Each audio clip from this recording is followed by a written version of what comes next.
Ahí estamos. Muy bien. Bueno, buenas tardes a todos. Eh, Damos inicio a esta actividad de clausura, segundo coloquio internacional de la Red Iberoamericana de Historia de la Historiografía. Eh, Agradecemos la presencia de cada uno de ustedes.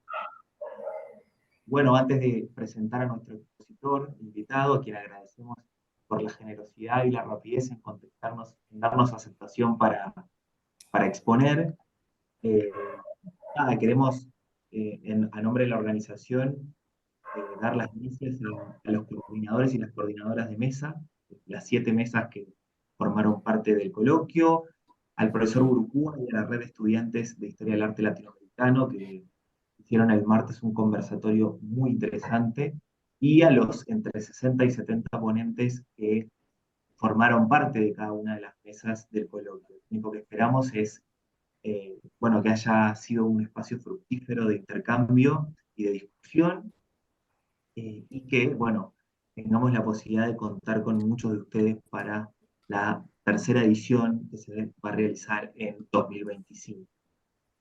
Bueno, y en este caso voy a presentar brevemente a nuestro expositor de cierre de las jornadas, Jurandir Malerba, de la Universidad Federal do Rio Grande do Sul. Jurandir es graduado en Historia por la Universidad Federal de Ouro Preto, maestro en Historia por la Universidad Federal Fluminense y doctor en Historia Social por la Universidad de São Paulo. Fue profesor visitante de las universidades de Oxford y Georgetown. En 2012 inauguró la cátedra Sergio Buarque de Holanda de Estudios Brasileños en el Instituto de América Latina de la Universidad Libre de Berlín. Actualmente, bueno, como les decía, es profesor titular de la Universidad Federal do Rio Grande do Sul. Es especialista en historia de Brasil, en teoría de la historia, en historia de la historiografía y en historiografía brasileña.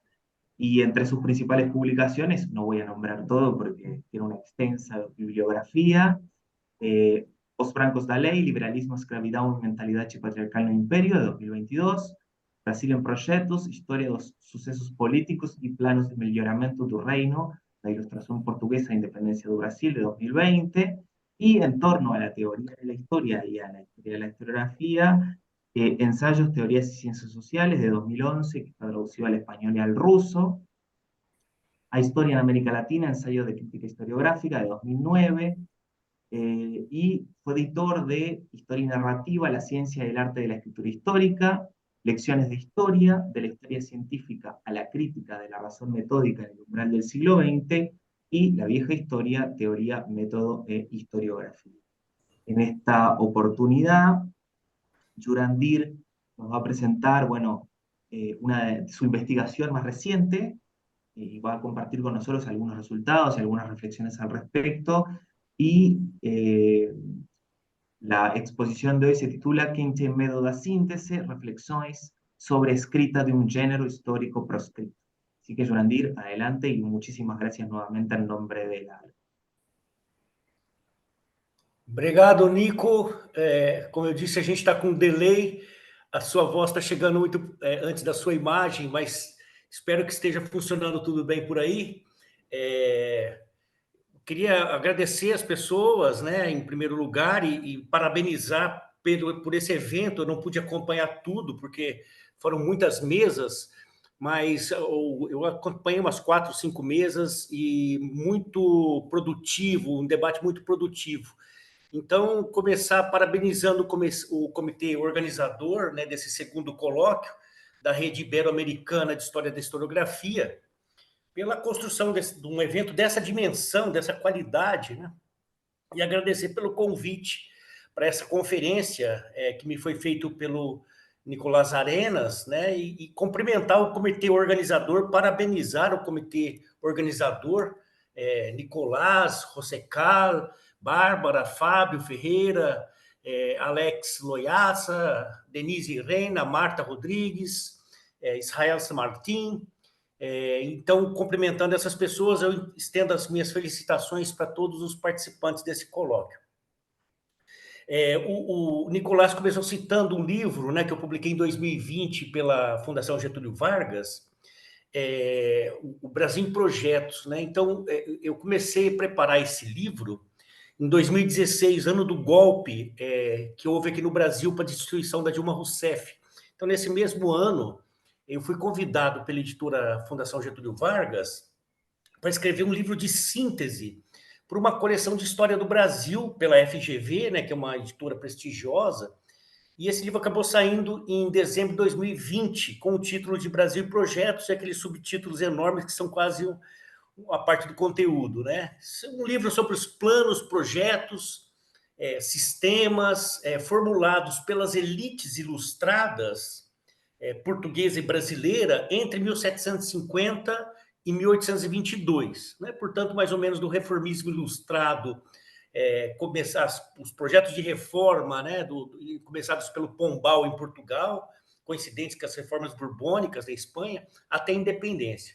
Então, essas elites treinadas na Universidade de Coimbra, a maior parte delas, realizavam diagnósticos do que elas entendiam os seus problemas mais importantes da maior colônia, né, mais importante colônia do reino, e propunham soluções para esses problemas a partir desses diagnósticos. Enfim, eu escrevi uma síntese a partir da perspectiva da administração colonial e da história das ideias, né, que era a proposta da editora para mim. Então, desde o início do processo de escrita, eu fui anotando impressões, né, sobre esse gênero historiográfico da síntese, as potencialidades, os desafios. E agora, recentemente, eu procurei sistematizar essas reflexões num artigo de natureza teórico-historiográfica, para justamente atender um convite do Tomás Sanson, meu querido amigo do Uruguai, né, a Patrícia Cardona, que organizaram um dossiê para a revista Coerência, né, e para essa mesma rede que promove esse colóquio. De modo que o que eu vou apresentar para vocês aqui hoje é o resultado, por um lado, de uma experiência concreta de escrita, e, de outro lado, um conjunto de reflexões teóricas que resultaram dessa mesma experiência. Então, como esse material vai estar disponível nas próximas semanas, eu espero, acho que ainda esse ano, eu vou poupar vocês de longas digressões bibliográficas, teóricas e tal, para me ater aos pontos centrais do meu argumento, alguns pontos do meu argumento. Eu parto da constatação de que o gênero síntese caiu em desgraça, né? Caiu no ostracismo. Já faz algumas décadas que os sábios do templo excomungaram a síntese para fora da igreja historiográfica, né? Primeiro nos polos hegemônicos do norte, Estados Unidos e Europa, e depois, com aquele atraso protocolar de 2 ou 3 décadas, aqui no sul global. O veto aberto à síntese chegou dos Estados Unidos, no caso do Brasil, no começo dos anos 2010, quando aqui se decretou o fim das sínteses, né? A impossibilidade de se escrever sínteses, e mesmo algumas pessoas comentaram a desonestidade intelectual de se fazer uma síntese histórica. Então, nessa fala, meu objetivo é provocar, é questionar esses vetos e essas interdições que foram colocadas à síntese. O caminho que eu vou seguir vai ser revolver um pouco, muito rapidamente, da história do problema da síntese, né, da síntese em história. Particularmente, iluminar os argumentos contrários à prática, né, ou à possibilidade da escrita da síntese histórica e desconstruir essas interdições, esses argumentos, né? Então, um pouco de teoria da história diluída em história da historiografia. Como provocação inicial, né, ia subindo o papel de advogado do diabo, né, que eu visto muito bem, eu pretendo defender a ideia e defender a proposta e a prática da síntese histórica, alinhando o argumento com um dos eixos da história pública, todas as aspas em história pública, né, entendida como uma modalidade de história engajada em disputar narrativas e ampliar o público interessado. Isso porque um argumento muito usado contra a prática da escrita de sínteses históricas ao longo de décadas tem sido o da alegada perda de rigor, né, quando se escreve para grandes públicos, para públicos não especializados, né, e aí se crava um falso antagonismo, né, um antagonismo insuperável entre academia e mercado, ou academia e público leigo e sociedade civil. Então, o problema sobre a mesa é o seguinte, problema inicial, as sínteses foram a base da formação de gerações inteiras, mundo afora, inclusive a minha. Eu não vou entrar em detalhes, né? Isso está tudo lá no texto, mas só lembrar aqui de alguns autores que eu li na graduação que foram fundamentais para a minha formação. Por exemplo, Pierre Choni, né, sobre a Europa das Luzes, o Eric Hobsbawm, eu li.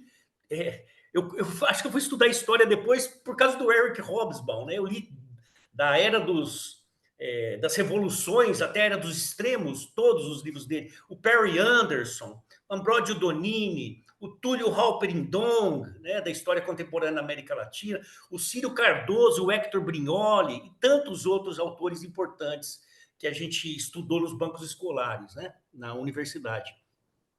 Mas aí, no espaço de uma geração, né, de uma geração para cá, as sínteses foram perdendo prestígio, saíram de moda e passaram mesmo a ser questionadas e proscritas da formação dos jovens historiadores, né, e do debate acadêmico em geral.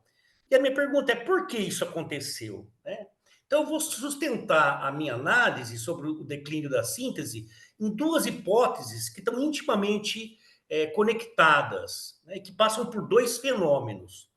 Primeiro, do ponto de vista teórico-institucional, sobretudo no Segunda Guerra Mundial, a expansão da história social levou à adoção e à proliferação dos estudos de caráter monográfico.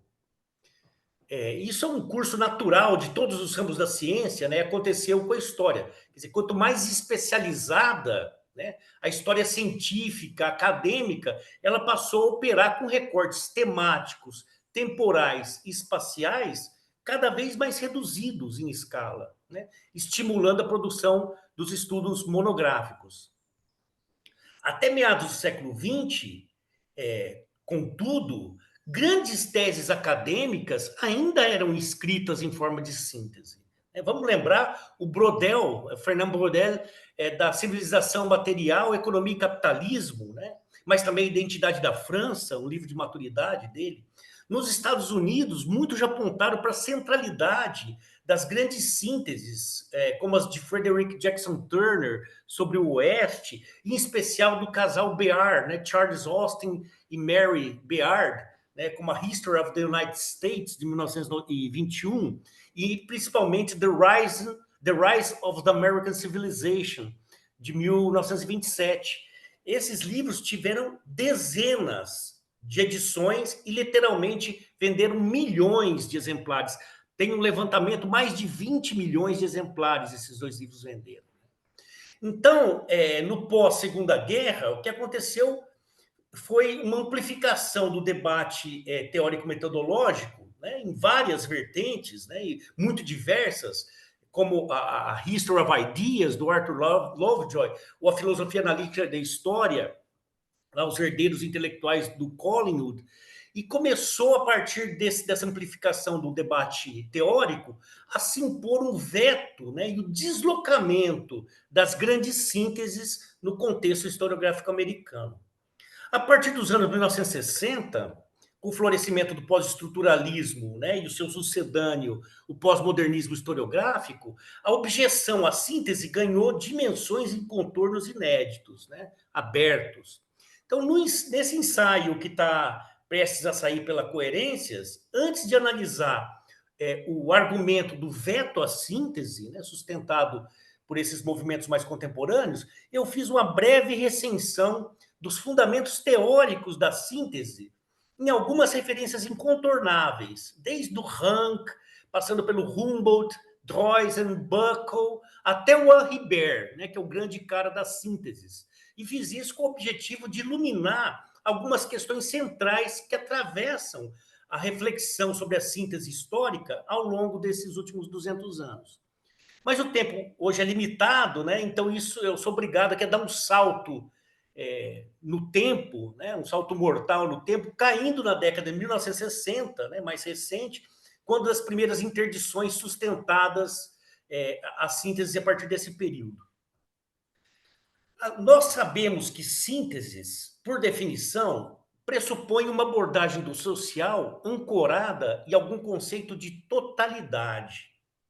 As generalizações que as sínteses tradicionais, desde lá do final do século XVIII e ao longo do século XIX, ofereciam, sínteses ancoradas em conceitos problemáticos de totalidade, como, por exemplo, Zeitgeist, né, ou cultura nacional, ou espírito nacional, essas generalizações passaram a ser questionadas, e corretamente questionadas, em favor de abordagens em escala mais reduzida.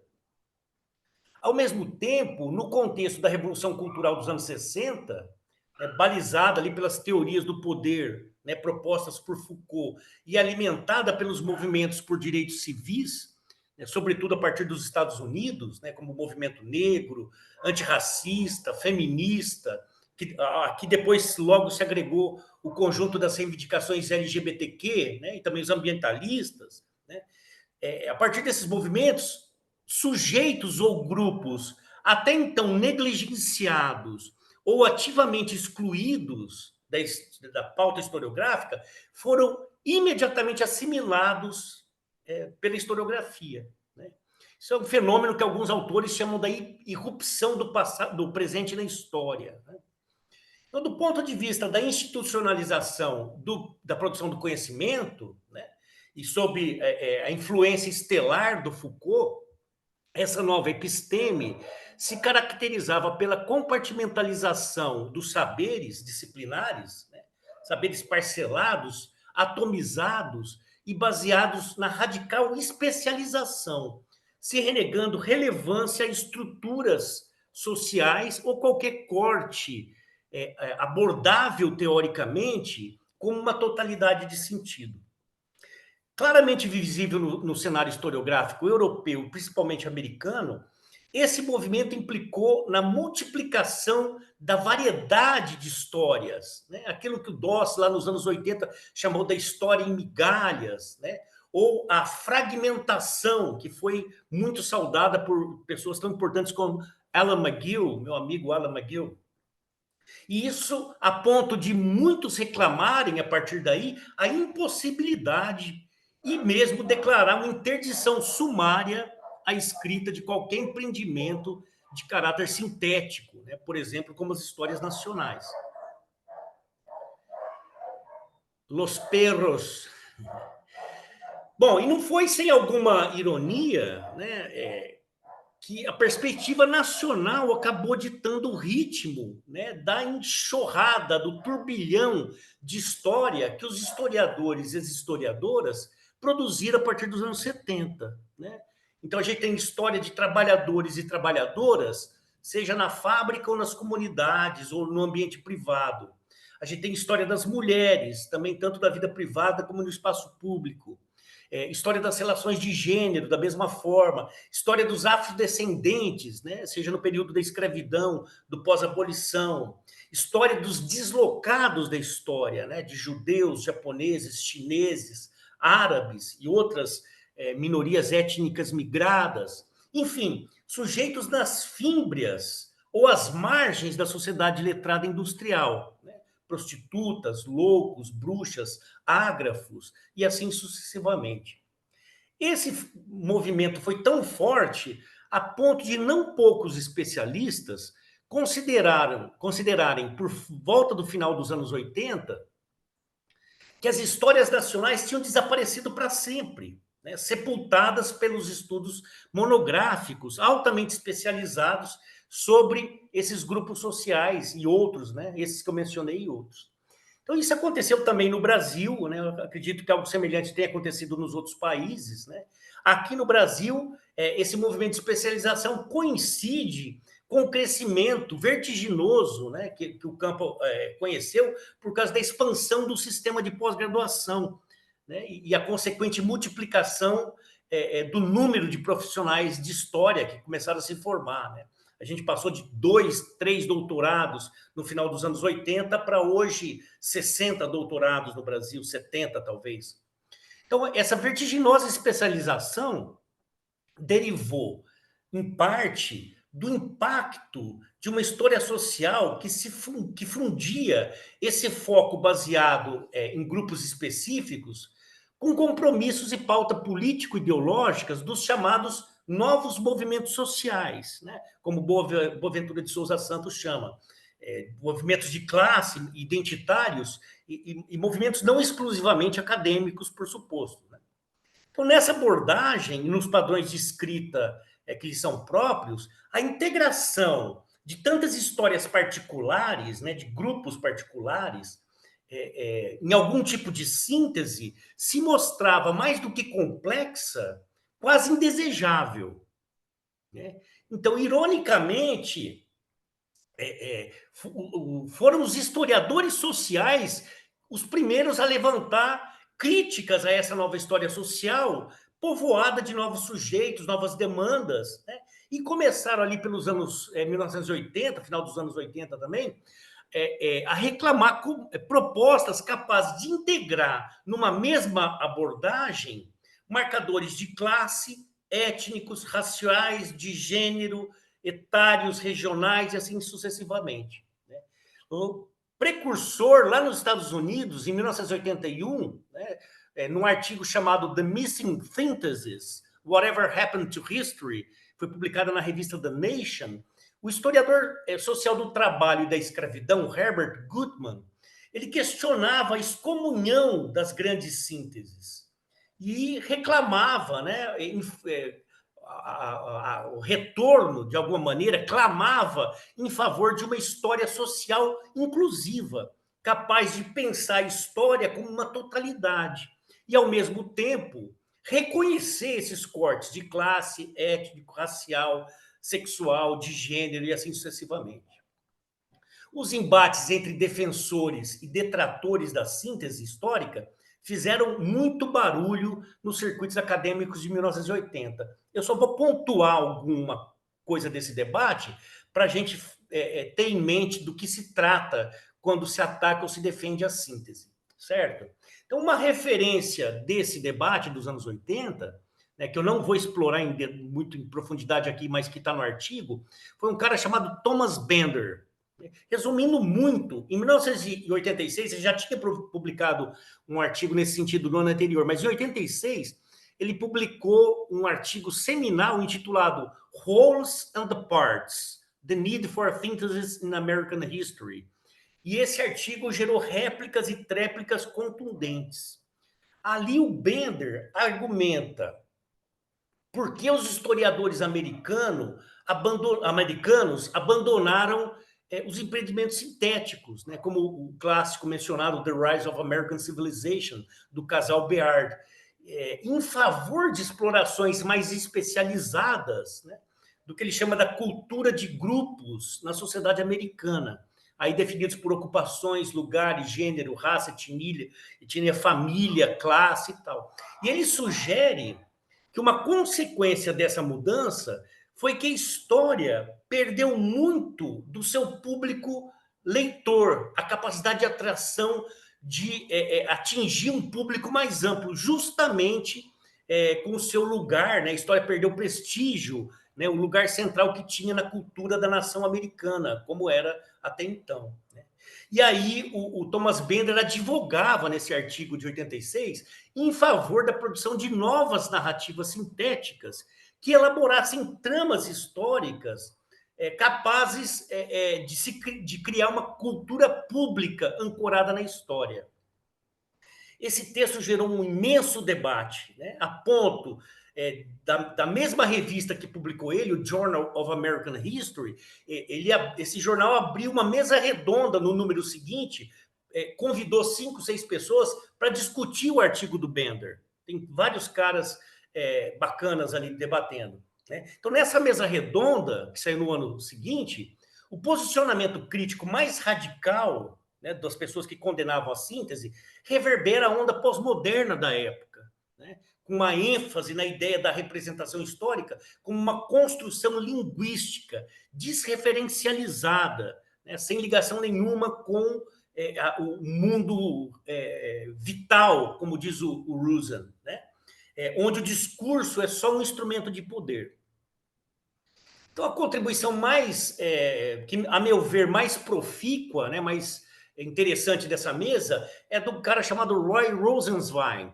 Esse cara eu acho ele brilhante, né? Ele tem um livro chamado Clear Wired, sobre história digital, lá nos anos 90, né? Precursor dos debates sobre história popular, né? Sobre história digital e tal. Então, na intervenção que ele faz nesse debate, né, o Rosenzweig, intitulada What is the matter with history? É uma pergunta. O Rosenzweig coloca em segundo plano a questão dos fundamentos discursivos da história, que os outros estão debatendo, para prestar atenção na relação entre escritor de história e público consumidor. Né?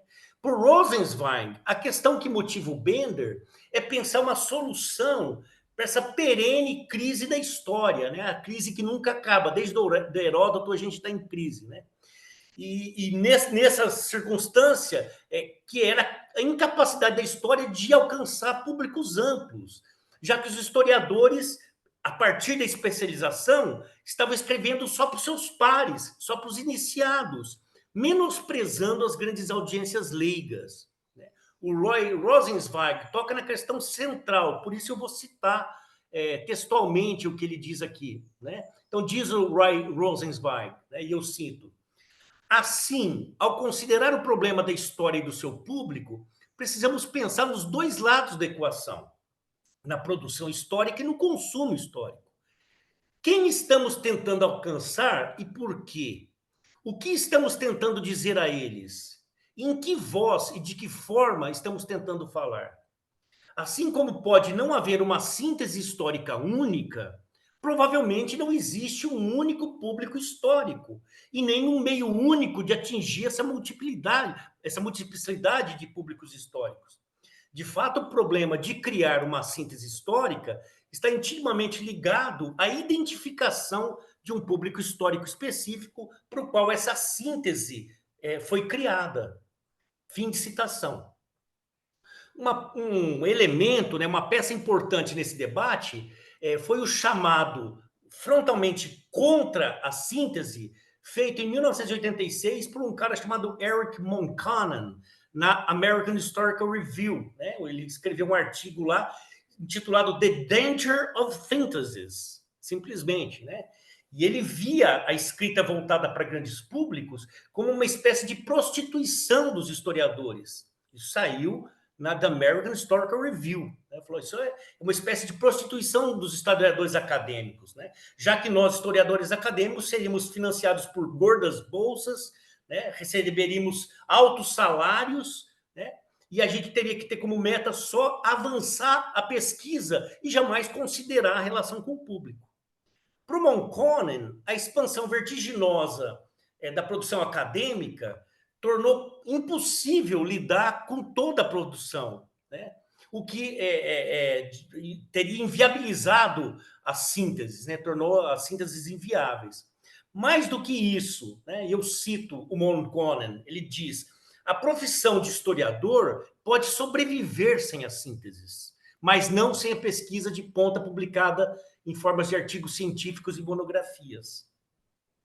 Fim de citação. O Monconan entende a síntese como operação intelectual que computa o domínio de tudo. Síntese para ele é essa ideia, né?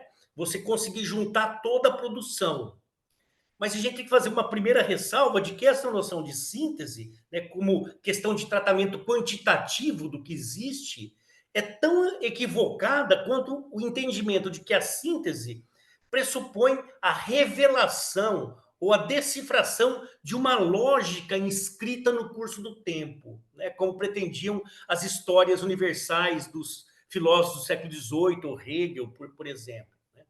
Por outro lado, também é facilmente questionável o argumento que concebe a produção de conteúdo histórico exclusivamente no mundo acadêmico, né? A gente pensar que a historiografia só existe para si mesma, sem considerar tanto a demanda externa, né, ao mundo acadêmico, como a produção historiográfica feita por pessoas alheias ao mundo acadêmico, que estão fora do mundo acadêmico. Tem gente leigo, autodidata, que produz coisas de qualidade, inclusive, né?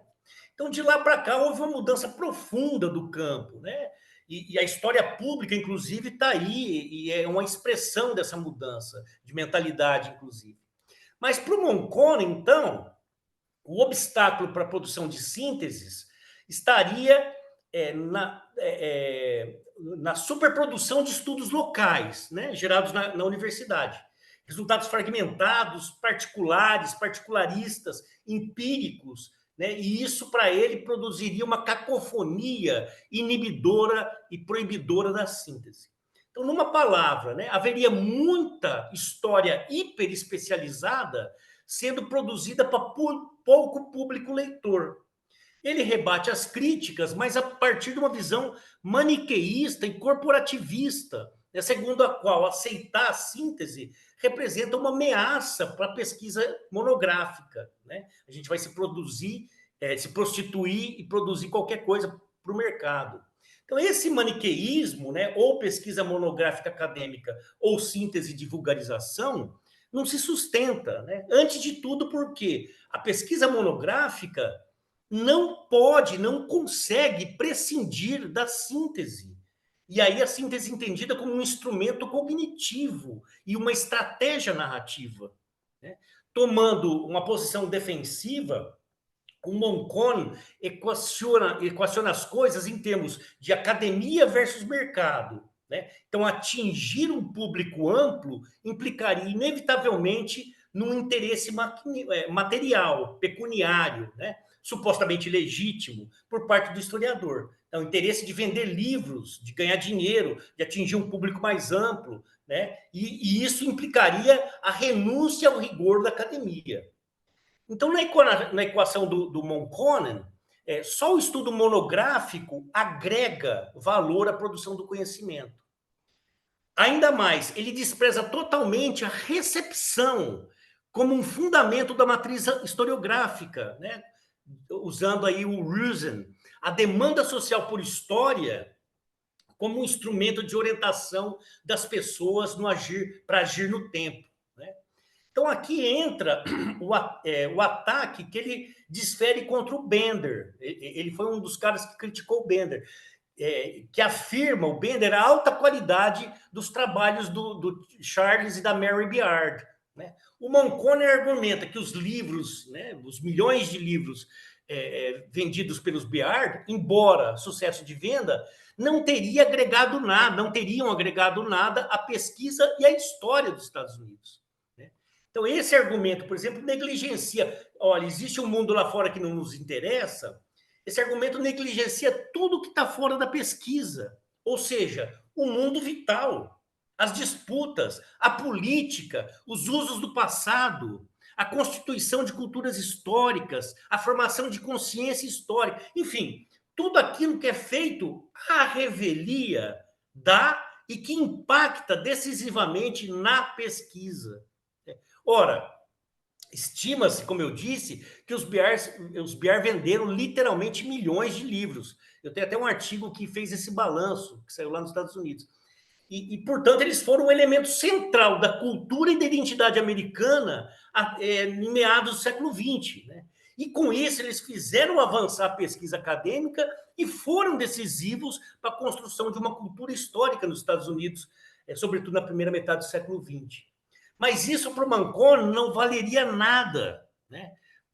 Para ele, e aqui eu cito de novo, né, popular synthesis must resemble textbooks, and as such they cannot foster research. Né? Alguma coisa como as sínteses populares devem se assemelhar aos livros escolares, e como tais, elas não têm capacidade para fazer avançar a pesquisa.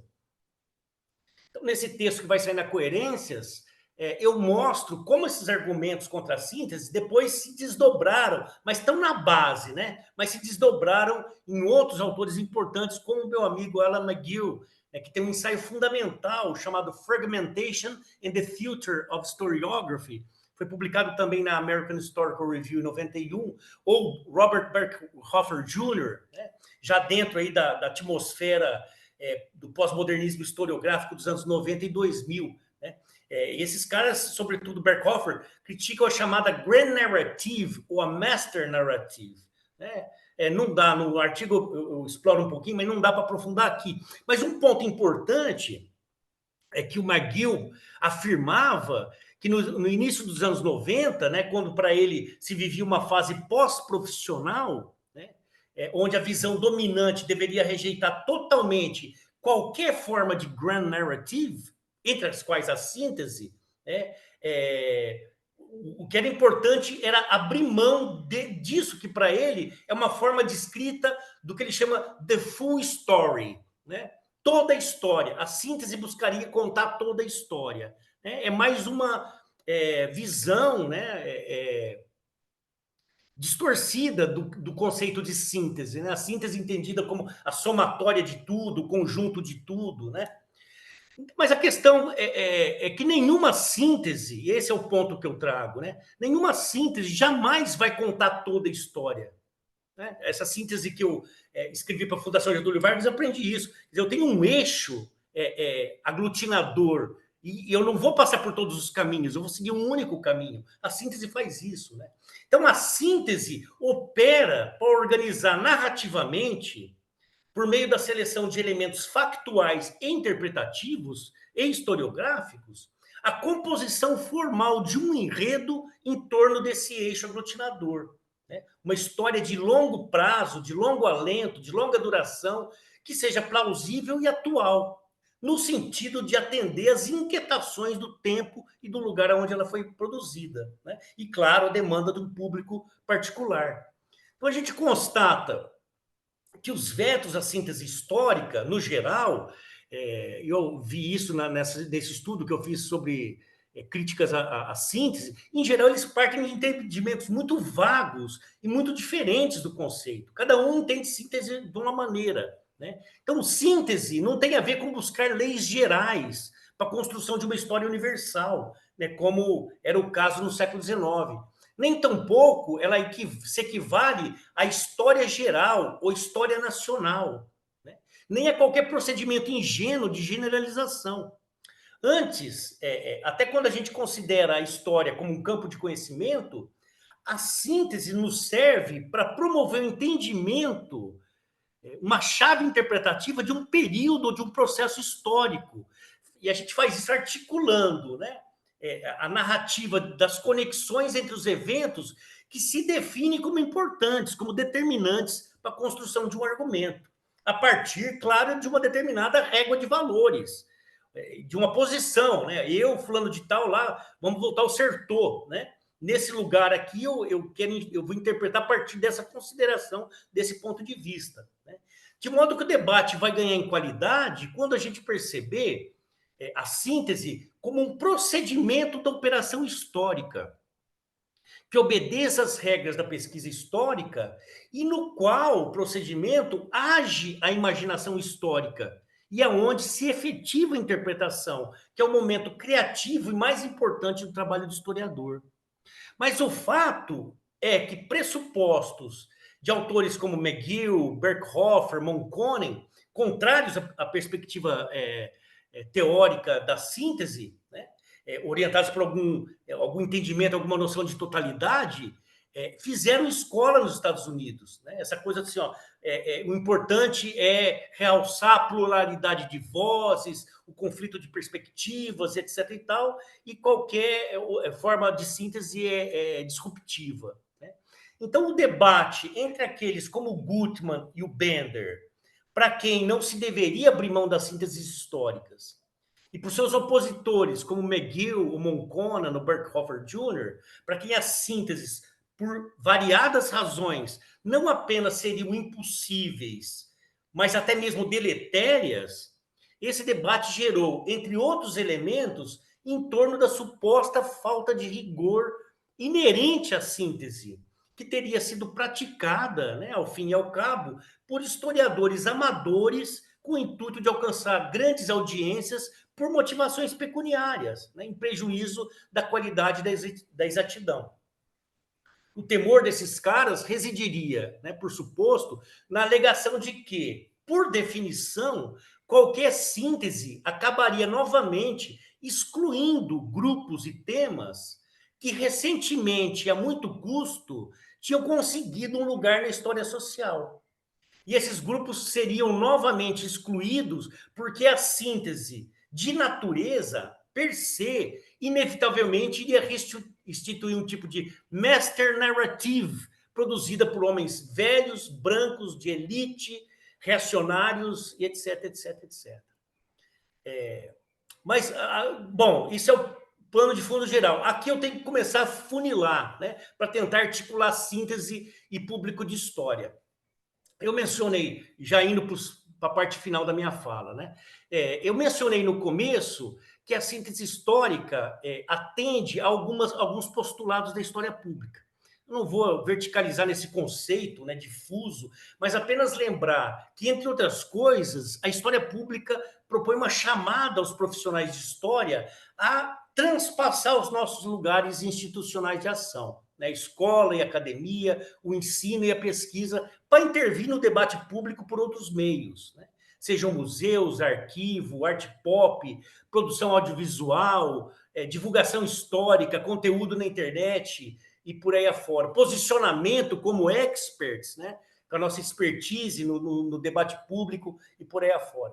Entre esses meios, eu ainda dou destaque para a velha e boa escrita da história dirigida para as grandes audiências, que é mais antiga e a mais central prática de história pública, escrever para público não especializado. Não preciso também aprofundar na questão de como nós, como historiadores e historiadoras, temos falhado, né, feio, nesses debates públicos em torno de negacionismos, distorções, manipulações do passado para fins políticos, né, por grupos ideológicos cada vez mais profissionalizados, né? No Brasil, a gente tem aqui o tal do Brasil Paralelo, né? Pessoas que têm dinheiro tem uma inserção no mundo político muito preocupante, né?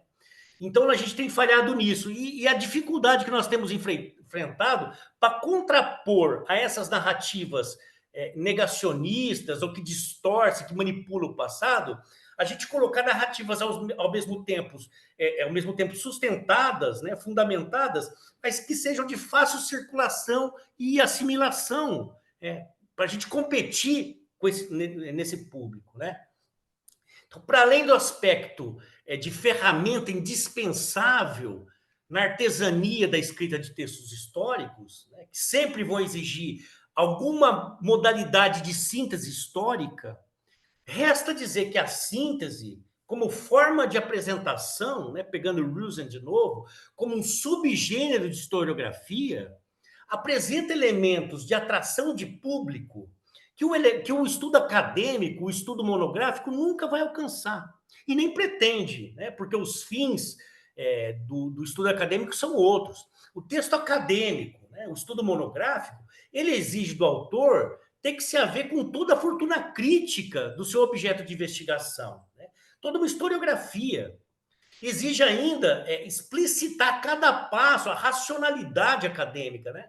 Exige de nós explicitar cada passo dado na pesquisa, na forma como a gente construiu o objeto, né? Como construiu o texto, como amarrou as partes. Exige para toda e qualquer afirmação em referências bibliográficas ou documentais. Mais que tudo isso, o texto acadêmico opera dentro da racionalidade científica, né? O que significa isso? Formulando hipóteses, levantando problemas, perspectivando teoricamente esses problemas, propondo métodos para a solução desses problemas. A gente pode dizer que, para nós, historiadores e historiadoras acadêmicos, interessam mais os problemas bem formulados do que as respostas para esses problemas, que são sempre provisórias, são sempre lacunares. Questões bem formuladas demoram muito para ser respondidas e geram outras respostas, geram debate, fazem avançar o conhecimento, né? Então, por causa de um fundamento que é próprio do conhecimento histórico, as respostas são sempre parciais e transitórias. Mas já o leitor comum, por sua vez, tem interesses muito distintos do público acadêmico. Ele não quer saber de problema, ele não quer saber de perspectiva teórica. Ele busca, ao mesmo tempo, um texto ágil, bem escrito, confiável, que gere fruição, que gere prazer, né, que seja agradável, envolvente e que basicamente apresente respostas prontas, soluções facilmente acessíveis para os problemas que o levaram àquela leitura. Ou que levante boas questões e apresente soluções, respostas melhores ainda. E é isso justamente o que a síntese histórica pode oferecer. Quando bem feita, a síntese tende a deixar o menor número de pontas soltas, de problemas sem explicação. Os recursos de escrita exigidos pela racionalidade acadêmica afugentam o leitor comum, espantam o leitor comum. Claro que os tempos presentes são muito diferentes dos anos 80, quando um Monconen, por exemplo, poderia sustentar, né, que a gente tem que fomentar a pesquisa especializada sem qualquer consideração com o leitor, né, porque a gente deveria escrever para os pares cada vez mais especializados. A própria profissionalização mudou radicalmente de lá para cá, né? Por razões várias, inerentes ao mundo do trabalho, à tecnologia, e em especial, nesse contexto, o ambiente digital, né? O mundo histórico, como um todo, se transformou, né? Vamos pensar no renascimento dos movimentos de extrema-direita mundo afora, que dispõe de recursos técnicos e financeiros para propagar ideias, planos de governo fascista, né? Planos de estruturação da sociedade excludentes e preconceituosos. Então, a vida política está a exigir de nós que coloquemos as nossas competências e habilidades profissionais em prol de uma intervenção efetiva na esfera pública. De modo que a conexão entre historiadores e público nunca foi tão urgente. A reconexão, né? Então, dentre a quase infinidade de meios que dispomos, né, as pessoas mais antigas como eu, a gente não domina as linguagens virtuais todas e tal, né? Mas dentre os meios, a escrita continua sendo um instrumento poderoso de comunicação e a síntese um dos gêneros mais eficazes nesse sentido. Então, no artigo que está para sair, eu apresento um esboço de como e por que as sínteses históricas caíram em descrédito mundo afora nas últimas décadas, né? Como eu rapidamente falei aqui, por um lado, por causa da emergência desses novos sujeitos e temáticas, né, nos campos político e acadêmico, que de alguma forma lograram ampliar as próprias fronteiras da história social, né? E de outra, levar a contestação da síntese histórica em função da alegada impossibilidade da síntese poder conter tantos sujeitos e demandas. Isso por um lado. Por outro, a emergência do pós-modernismo historiográfico nos anos 80 e 90, sustentando que qualquer grand narrative ou master narrative é condenável, posto que vai ser sempre uma exposição de um grupo de poder, de que ela, né, a master narrative, logo a síntese, vai ser sempre ilusória, falaciosa, projeto de poder, né, perniciosa, ao fim e ao cabo. Então, lá eu procuro contestar teoricamente essas postulações e argumentar que a síntese, como dizia Louis Mink, né, o filósofo analista da história, é um modo de apreensão e de compreensão da realidade, um procedimento cognitivo por meio da narrativa, que não apenas está sempre presente em qualquer assertiva, qualquer formato histórico, mas que é uma ferramenta imprescindível da operação historiográfica.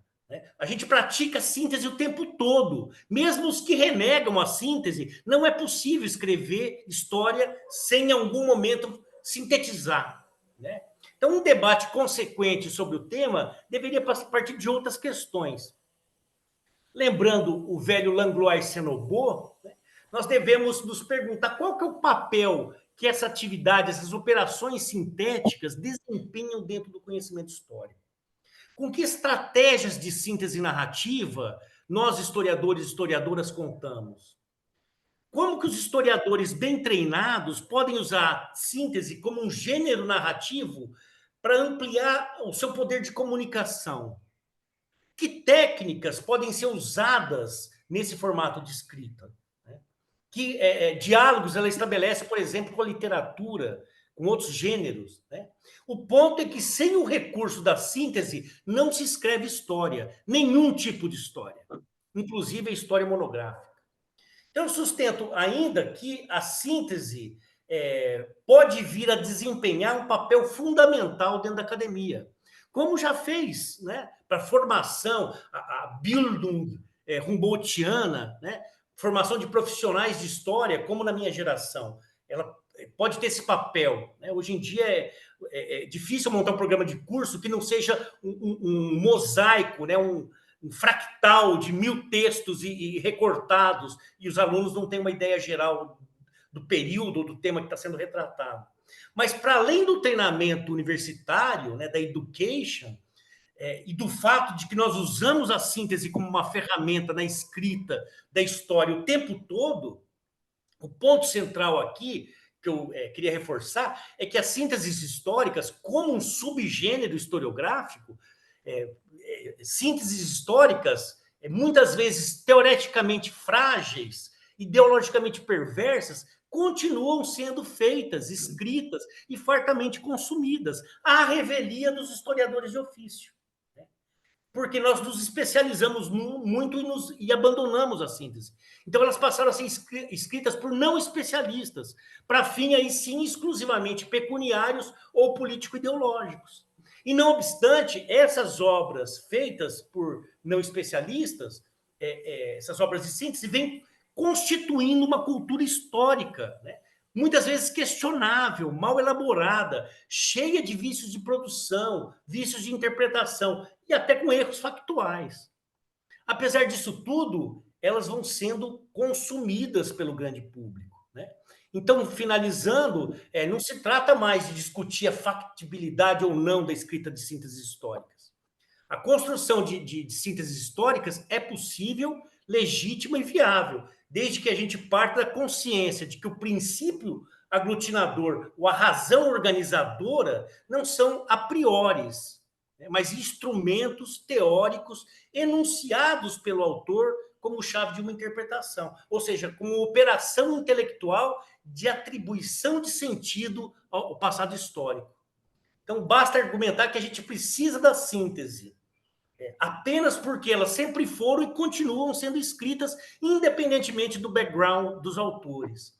Enfim, se fosse para concluir alguma coisa, eu diria que as sínteses constituem um gênero historiográfico válido, legítimo e factível, e que, dadas as circunstâncias contemporâneas de disputas narrativas da história, por todas as razões que eu procurei argumentar, eu acredito que os historiadores profissionais, sobretudo os de maior quilometragem, como eu, devemos estudar e explorar esse formato. Muito obrigado, desculpem se eu passei um pouquinho do tempo. Muchísimas gracias, Judith. Creo que quedan como muchas preguntas. Yo tengo algunas, pero quiero como abrir también el juego al resto de los asistentes. Si quieren hacer preguntas, comentarios, está absolutamente abierto el espacio.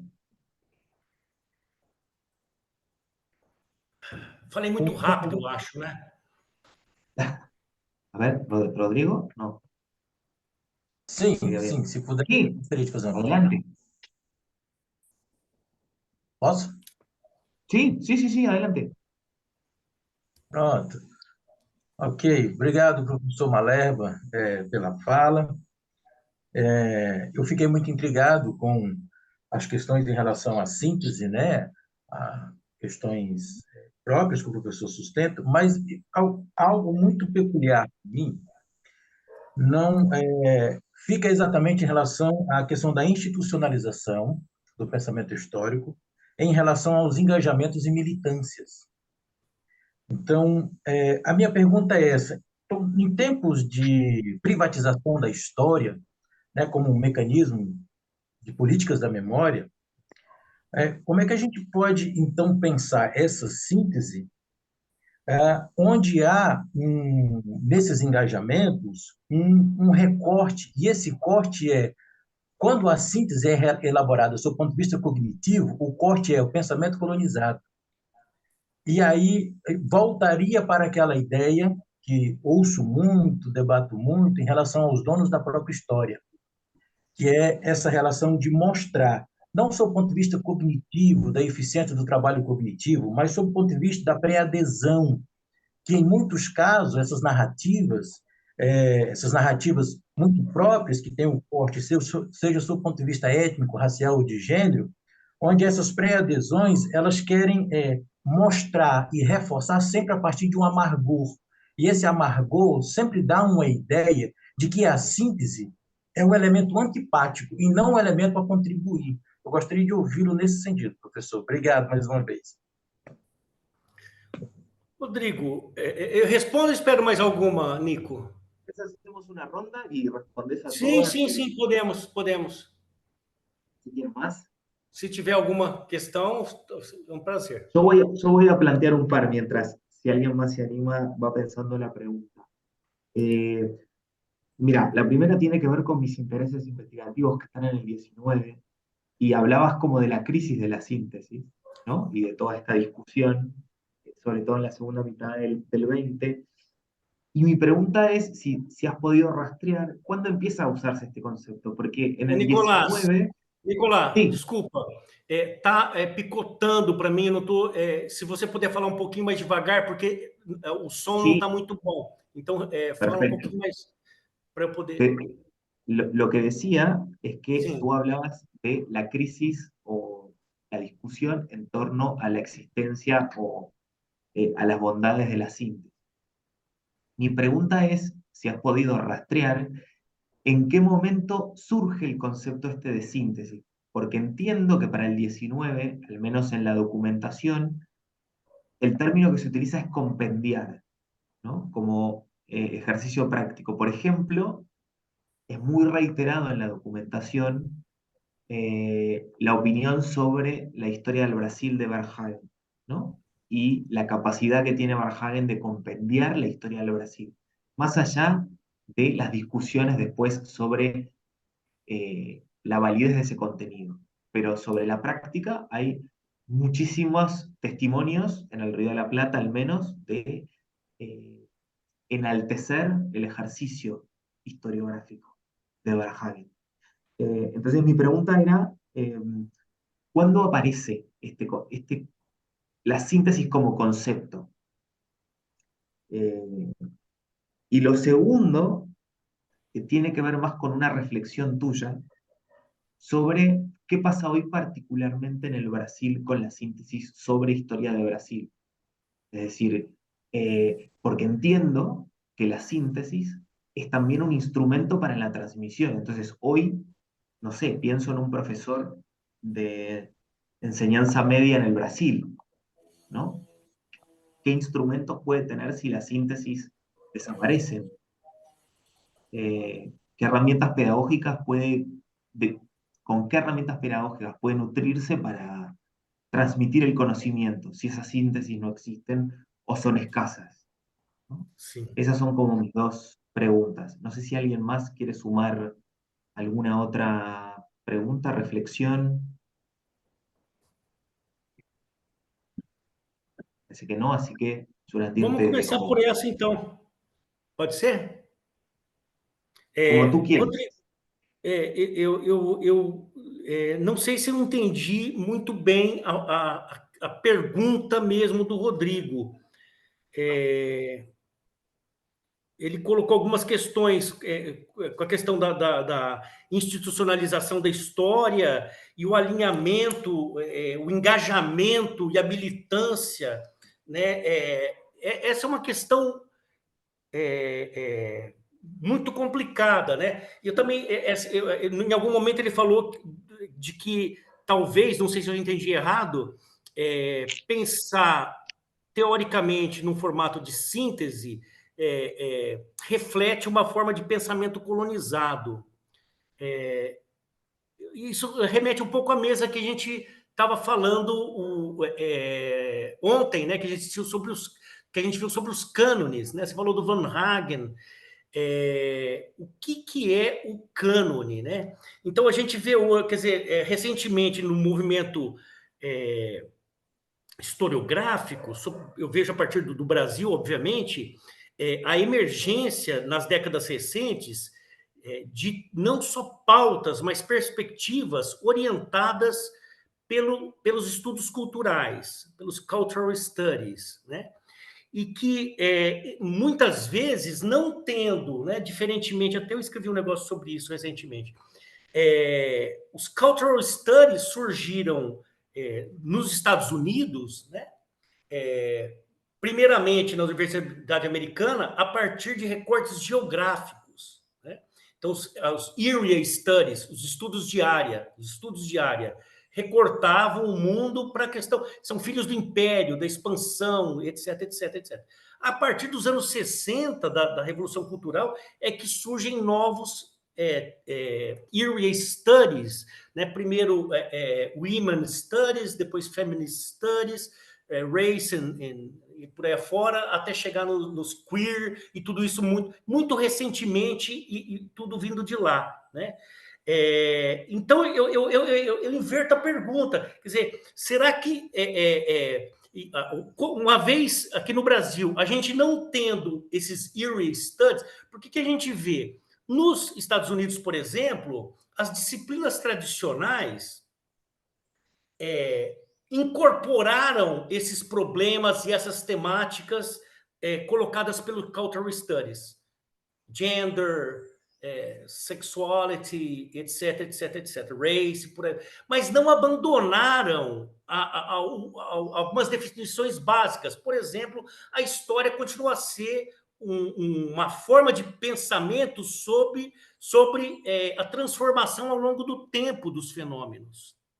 E o que eu vejo muitas vezes, a partir da própria experiência nos programas de pós-graduação aqui no Brasil, é que na falta desses zero studies, essas temáticas chegaram no Brasil e caíram sobre disciplinas tradicionais, muitas vezes deslocando essas disciplinas. Então, eu vejo, por exemplo, colegas de história discutindo temas sobre identidade LGBTQIA+, com recorte 2022, e sem nenhuma perspectiva temporal. Né? Quando você suprime o tempo, o que fica da história? Né? Já nos Estados Unidos, não. Você tem pessoas que pesquisam questão de masculinidade, de questões de gênero, de relações de gênero, na perspectiva histórica, de como as coisas mudaram ao longo do tempo. Né? E aqui no Brasil nem tanto. Então, essa coisa do pensamento colonizado, eu inverteria a questão. Quer dizer, até que ponto a gente pegar... Eu posso enunciar os lugares aonde esses area studies de gênero, sexualidade, raça, etc., foram criados nos Estados Unidos a partir da década de 60, 70, 80, 90, inclusive. Então, até que ponto nós não estamos sendo colonizados agora a partir dessas perspectivas? Né? Então, é uma questão de como a gente vê. Né? Você mencionou a gente estava falando dos cânones, né? Será que a gente não está diante da imposição, mais uma vez, de um novo cânone, né, vindo de fora? Então, é um lugar de tensão, né? Mas eu penso isso sobre a síntese, voltando à questão, né? Que o que a gente vê muito é isso. As pessoas vão estudar porque tem um engajamento e uma militância, né? Mas isso nos basta como investigadores, né? É lógico que a gente tem posições políticas próprias e atua nas mais diversas frentes, etc, etc. Mas e fazer sentido do passado como história? Como que a gente faz? Quer dizer, eu acho que é possível. Eu acho que as sínteses antigas, né, essas do século XIX, que você mencionou, elas falharam a partir dos eixos aglutinadores que elas propunham, do zeitgeist, do nacionalismo, etc. e tal. Mas a síntese em si ela não é o problema. O problema é a forma como se faziam elas. É possível, né? É lógico que você não consegue passar por todos os lugares, mas é possível você fazer uma síntese que considere alguns desses elementos. Quando você faz história do Brasil, por exemplo, a questão da relação de colonizador, povos originários, tráfico e formação escravista, mulheres, alguns elementos depende de qual problema você está perseguindo e querendo responder, ou se você está simplesmente militando por uma causa do tempo presente. Né? Então, eu não sei se eu entendi bem a questão do Rodrigo, provavelmente não devo ter respondido bem também por isso. Né? Nicolás, sobre a crise da síntese, né? Você fala do que se entende por síntese. De alguma maneira, se a gente pegar as Universalhistorie, lá né, a Universalgeschichte, lá do final do século XVIII, elas eram uma forma de síntese. Né? A questão é essa: compêndia, histórias gerais, histórias universais, depois histórias nacionais, são formas de síntese, só que até então não se problematizava sobre isso. Né? Começou a se pensar a questão da síntese, talvez o Henry Thomas Buckle foi o primeiro cara que deu uns lampejos ali na história da Inglaterra dele, lá no final do século XVIII, começo do XIX, falando, olha, tem que ter uma ideia, né? O que explica isso aqui? Né? Mas quem definiu o conceito foi só o Henri Bert, lá perdão, o Henri Bert, no começo do século XX, né? O conceito de síntese histórica do Henri Bert. Né? Aí você tem uma segunda parte do Brasil, né? Tem um monte de gente. Eu fiz um levantamento sobre independência do Brasil. Olha só, no século XXI, eu levantei mais de 40 obras de síntese. Nenhuma de historiador profissional, que estão no mercado editorial brasileiro. Então, elas estão sendo feitas. E aí você tem todo tipo de coisa, né? Todo tipo de loucura. E tem público consumidor. Né? As efemérides foram legais porque o ano passado a gente teve o bicentenário da independência e se produziu, se veiculou, inclusive pelas redes sociais.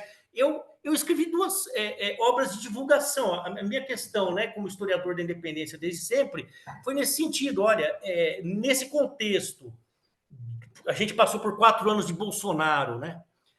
Eu comecei a escrever o livro Brasil em Projetos a partir do golpe que destituiu a Dilma. E aí, Bolsonaro mais pandemia. Né? Rezo pelos amigos da Argentina para que não deixem acontecer, né, um Milei na vida de vocês não merecem. Ninguém merece. Mas eu falei assim, olha, eu preciso me comunicar com o grande público. Então, eu escrevi uma obra de síntese a convite, que foi o Brasil em Projetos, para um público mais educado, para o público leitor que lê tudo, inclusive lê história, né? Que lê literatura, que lê biografia, etc., numa linguagem muito acessível. Então, o Brasil em Projetos tem notas de rodapé, mas são notas de fim, a pessoa pode ler só para falar de onde que eu tirei as coisas e tal. Né? Mas tem ali um entendimento de um longo período de muita transformação, mais ou menos entre 1750 e 1822, que é o momento decisivo da formação histórica do que vai vir a ser o Brasil. Né? Então, esse foi um livro de síntese. O outro foi um almanaque. Eu escrevi um almanaque, na forma de almanaque, com mais de 300 imagens de época, fotografias, ilustrado à mão, para atingir um público escolar, infanto-juvenil, né? Por quê? Por causa dessa necessidade. Falei, o que adianta eu, como historiador, que estuda há 30 anos de independência, publicar mais um artigo sobre uma leitura de fontes diferente, de qualquer coisa, que vai ser publicado e lido por 12 pessoas, que são meus amigos, que a gente toma cerveja junto no bar, né? Eu não vou fazer isso, eu vou fazer uma coisa diferente, inclusive pelo contexto que a gente estava vivendo, e foi uma experiência bem legal. Né? Então, para que serve? Eu acho que esse material, como eu disse, a síntese, existe demanda por história, demanda social por história. E livros que abordem uma temática, por exemplo, a minha amiga Vlamir Albuquerque escreveu uma história dos negros no Brasil, e está disponível online, inclusive ganhou prêmios, etc., que é uma síntese de 500 anos da presença do negro no Brasil. Né? A minha amiga Mary Del Priore escreveu uma história das mulheres do Brasil. É uma outra perspectiva. Existe um recorte, mas o que ela faz é uma síntese. E a síntese nesse sentido de trazer o que existe de ponta nos estudos acadêmicos e traduzir aquilo numa linguagem acessível ao público médio, a um público específico que você estabelece como público-alvo. Né? Então, eu acho que a síntese não é uma coisa para ser proscrita, como esses caras quiseram lá na década de 70 e 80, né? E que a síntese não compromete o engajamento, a militância, a percepção da pluralidade, da diversidade no nosso. A dificuldade está em como fazê-la bem feita, né? Esse é o desafio.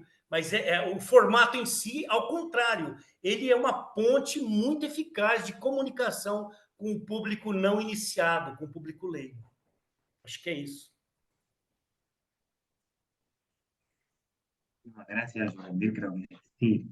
Como que ahora con lo último que me dijiste, como que quedó claro que los historiadores somos los que estamos escapando de la síntesis o parte de la reflexión historiográfica, ¿no? No los autores ni el público.